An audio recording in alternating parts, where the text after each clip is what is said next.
Alright, what's up guys? It's Wombat, and today we're going to be doing another review on Twin Nemesis 3-hit Ultimate Reboot, which I only have the layer of because I got the random layer collection, and not the booster version. So yeah, the layer is Twin Nemesis.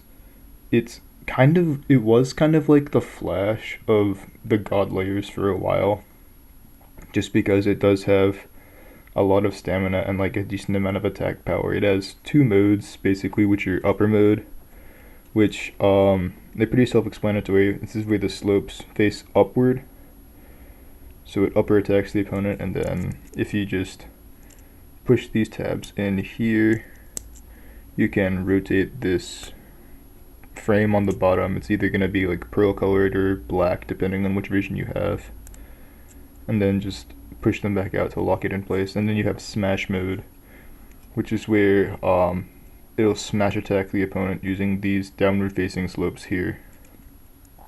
Generally upper mode is the preferred mode for most combos, because it hits harder, it has a better chance to burst or KO the opponent, but smash mode is more useful on a few combos. And I believe upper mode also gives it more stamina slightly.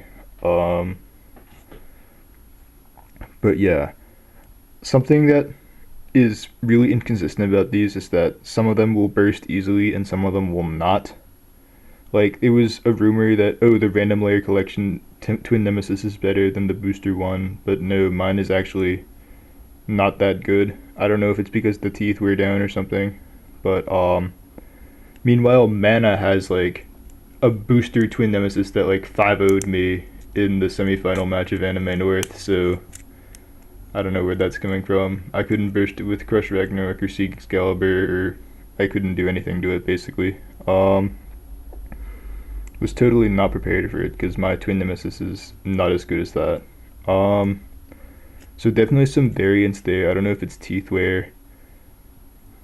But anyways, combos I use this in. It's like, oh, I always say these are the Twin Nemesis combos I like to use but never use because my Twin Nemesis is bad. But I really like Twin Nemesis Armed Hunter. I found that just between the smaller rubber tip of Hunter and the burst resistance of Armed, it makes the layer actually usable. Although it's a little too light to be used now against like the heavier Super Z releases. I also like Twin Nemesis 5 Glaive Iron. 5 makes it a little more burst resistant. Glaive lines up well, and then Iron is just a tornado stalling metal attack tip, kind of like Flash W145 MF for that Vulcan 100 MF combo I shared earlier. But I also like using 11 with it, but 11's a little too light. It doesn't have enough stamina compared to like 5 Glaive. And then I guess my favorite combo with this is the only one where I use it in smash mode, is Twin Nemesis 0 Reboot. Basically, what it's designed to do is just 0 for the most centralized weight distribution, reboot so you can launch it really hard and it won't self KO, and it'll also like make it a bit taller, and then Twin Nemesis in smash mode. And basically what it does is you're supposed to smash attack opponents into the ground. It works against, it destroys Maximum Garuda. It can be like right spin revolve, except for deep chaos, just because like this is the one time where the deep chaos gimmick actually works. It can beat right spin bearing. I had someone test like the Noctemis N3, which is the Hasbro version, which is apparently like a little tighter, but I don't know if it's any tighter than the super tight TNs. But he was trying that same combo against Archer Hercules on Eternal, and I was winning like I think a little more than half the time. So theoretically it should be able to beat Right Spin Eternal. I just think that it's a little too light to really use Smash Attack or Upper Attack well against the heavier releases, because for it to be most effective it does require a weight advantage. But yeah, overall, oh yeah, people were even using like stationary Twin Nemesis like on Revolve, or even Bearing or Atomic, and people like using TN Destroy too. But I would never like use any of those because, well, I might use Revolve, but like on Bearing, Atomic, and Destroy, I feel like it would just self-burst too much, at least for mine. Yeah, overall, it's like a super versatile layer that's becoming kind of outweighed now, and I really want to like it. And like I do, because it seems like it could be super useful for a lot of things, but it just doesn't work for me. I'm definitely the exception here because a lot of people seem to like it. So pick one up if you get a chance. I think the booster is actually pretty cheap, and it's not worse. It's not the clear teeth syndrome. That's not a thing. So yeah, pick up the booster because it's also got some other like unique parts that I think are only released there, which is why I don't have them now. Speaking of which, the disc is 3. So I'm not really sure about the weight of 3. 3 is probably the core disc that people know the least about because it's only ever been released, I guess, 3 times now. But it was only on Twin Nemesis for the longest time, and then it was on the winning Valkyrie from Random Booster 11, which I still kind of want to get because of that cool yielding recolor, and 3. And then more recently on that Z Achilles in the triple booster set. So it's one of the harder to find core discs, I believe. Because of that, no one really knows whether it's super good or not. I know Mage was saying it was good on Archer Hercules Eternal, so I was like, oh, that's interesting, someone should try it out. And then I know the Supreme one said it wasn't that good, and then I think it was someone else was using that combo to test something and it was losing to something else. Vice Leopard Extend, I think it was. So we don't have anything conclusive about 3 yet.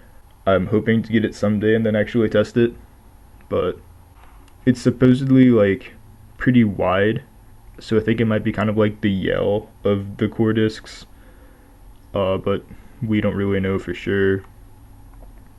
I'm also not even sure about the weight. I've been told it was super light, and someone else told me it was like, oh, the 3rd heaviest disc until 10 came out, so now it's the 4th.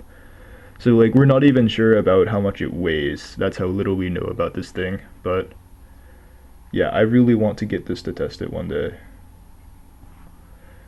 And the frame is Hit, which is a lot less smooth than I was thinking it was, just because I've only seen, I don't think I've ever seen like a Hit in person up close. So yeah, it's basically got that 1 point on it. People like using it on the Excaliburs because it lines up with the sword, so you can have your multiple impact, whatever special move you want. I don't know, I feel like that doesn't actually work. It doesn't like give it more power, but it probably doesn't hurt it either. I almost feel like Cross would be better in most cases anyways. And something apparently hits the lightest frame, but I'm not sure about that either. It seems pretty small and like also kind of smooth, so I wonder if it'd be any good for Life After Death. But like seeing these I guess cutouts in the top 2 corners, and I know the little point on the bottom existed because that was the whole point of it, but yeah, makes me wonder if it's not as smooth as I thought it was, if it'd be any good. Recently they like re-released a golden hit, but I'm not sure how hard that'll be to get. I think it's like a Koro mail-in thing, so probably not very easy to get. And then finally the Driver's Ultimate Reboot.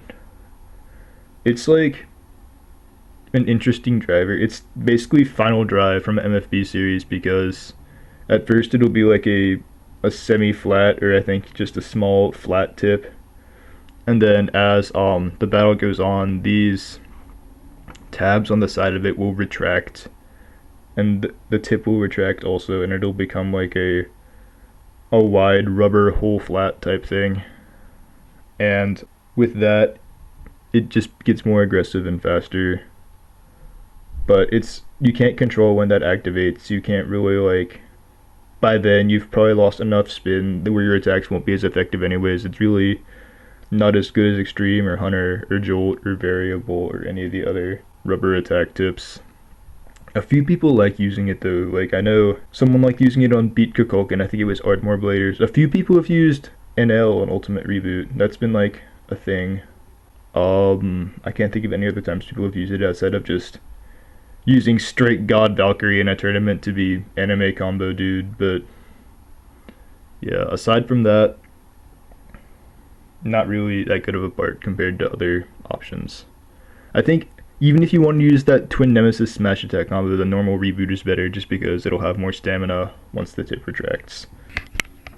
So overall, Twin Nemesis, the booster, is probably worth picking up for now, even if, like, well, I'd say that now just because it comes with a bunch of parts that are, like, relatively uncommon.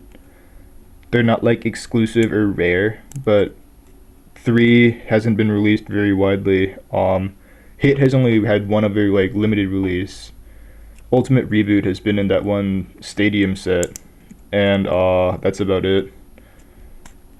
And this one, like, weird Korokoro promotion where you had to buy like 4 old versions. So if for nothing else other than picking up the parts, get the Twin Nemesis booster. I haven't done that, but, like, I'm telling you to do that just because for now the parts are pretty rare. Though I hope that they'll get re-released some other time so I can actually pick up 3, which is the only part I'm really interested in aside from the layer. But yeah, after this is Screw Trident, and then we will be done with the God series, so I'll see you guys next time.